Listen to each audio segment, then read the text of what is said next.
আসসালামু আলাইকুম রহমতুল্লাহ। আশা করি আপনারা সকলেই অনেক অনেক ভালো আছেন। আলহামদুলিল্লাহ, আপনাদের দোয়ায় আমি অনেক অনেক ভালো আছি। আজকে আমরা চলে আসলাম বাংলাদেশের জাতীয় মসজিদ বাইতুল মোকাররম। এটি হচ্ছে গুলিস্তানে অবস্থিত, আপনারা সকলেই জানেন। তো আজকে আমরা বাইতুল মোকাররম মসজিদে গিয়েছিলাম, সেখানে গিয়ে খুবই ভালো লাগলো। জোহরের নামাজ আদায় করলাম আলহামদুলিল্লাহ। আজকে আপনাদেরকে দেখাবো বাইতুল মোকাররমের মসজিদের যাবতীয় বিষয়বস্তু। আপনারা দেখতে পাচ্ছেন, এটা হচ্ছে বাইরের অংশ। আল্লাহু আকবার, দেখেন কত সুন্দর করে লেখা রয়েছে। দেখেন বিশাল একটা জায়গা, এখানে এখানে শত শত মানুষ নামাজ পড়ে এবং রমজান মাসে গেলে আরও ভালো লাগে। এখানে শত শত ইফতারি দেওয়া হয়। আপনারা যদি রমজানে যান তাহলে অনেক ভালো লাগবে আর কি। তো চলুন আমরা ভিতরের দিকে যাই। আমরা হাঁটি হাঁটি পা পা করে ভিতরের দিকে এগিয়ে গেলাম।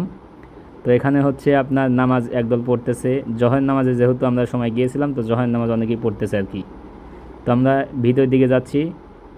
এখানে হচ্ছে বাইতুল মোকাররম মসজিদের অজুখানা এবং নিচে আরও অজুখানা আছে, অনেকগুলো অজুখানা। এটা হচ্ছে একটা পার্ট।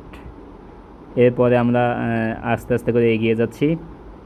তো আপনারা দেখতে পাচ্ছেন শত শত ব্যক্তি কিন্তু নামাজ পড়তেছে। তো এই যে এই জায়গাটা, এখানে আমি গত রমজানে ইফতার করছি, খুবই ভালো লাগছে। এবং আপনার যে যে গোল মিটিং দেখতে পারতেছেন, এটা হচ্ছে তবলিগ জামাতের আমিরেরা এখানে মিটিং করতেছে আর কি। ওনারা হয়তোবা কোনো একটা জামাতে মসজিদে যাবে। তো এখানে কিন্তু শত শত ব্যক্তি নামাজ পড়ে এবং দেখতে পাচ্ছেন যে যার যার মতো বসে আছে, ইবাদত করতেছে। যেহেতু আমরা জোহর নামাজের সময় গিয়েছিলাম, তার জন্য মানুষের সমাগম একটু বেশি। তো চলুন আমরা ভিতরের আকর্ষণীয় পার্টটা দেখি। সুবাহান আল্লাহ, মাশাল্লাহ, খুবই ভালো লাগার একটি জায়গা। এখানে হচ্ছে আপনার সামনে যে দেখতে পারতেছেন মসজিদের মেম্বার, এখানে ইমাম সাহেব নামাজ পড়ায়।